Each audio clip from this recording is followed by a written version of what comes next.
Hi everybody. This is going to be a video, a short video. I just want to recommend a new channel. The subscriber, one of my favorite subscribers that keeps commenting on my videos, her name is Super Calitex.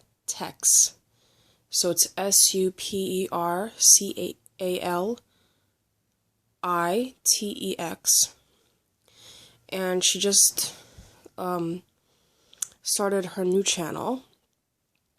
I mean, she had it for a while, but for some reason, probably because it doesn't have the word narcissism in it, people did not watch her videos. She describes she's saying that her content is not as interesting as other people's, but I beg to differ. I've watched all of her videos so far, and I just wanted to comment that you are absolutely gorgeous. You're a beautiful woman, and I'm sure that your narcissistic family really hated you for that. And as Shahida Arabi says in her book, in her latest book, people do not rob an empty house. So just a reminder to you all that, in my opinion, narcissists rob people that have something to offer the world. Whether it's looks, whether it's talent, whether it's the capacity to make people smile. And so their willingness to sabotage you could be seen as a compliment, because it's just a reflection of who they are and not who you are. You have every right to want to shine in this world. You have every right to want to be your best self. In fact, that's supposed to be your task every day, to be your best self. Because as we know, if we diminish that task, if we do not act on our personal growth, we become depleted over time. And Super Calitex mentioned in her recent video the metaphor of the garden. And it's a very famous quote by Voltaire, actually. I don't know exactly how it goes, but part of the quote says that in Candide, I think, the Candide ends with him saying that the whole purpose of his life is to cultivate his own garden. And I find that the narcissist, I think that the use of that metaphor, Super Calitex, is spot on, because there's just they've planted a bunch of weeds in our perfectly arable soil, and now all we need to do is take the weeds out of the ground and replace those weeds with something positive. And I'm giving you an example of what I'm doing in order to do that in my own life. I've started to learn Russian, and I'm starting to study it very seriously.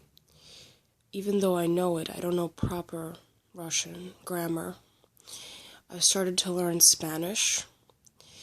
I've started to learn how to draw. Surprise, surprise. And I started working for a newspaper. And all of that happened within the last month. So just so you know, when you get that little bit of inspiration, it can come from somebody that loves you. It can come from a goal that you have, a dream that you've had before you met the narcissist. Try to replace your thoughts of the narcissist, which is a weed, with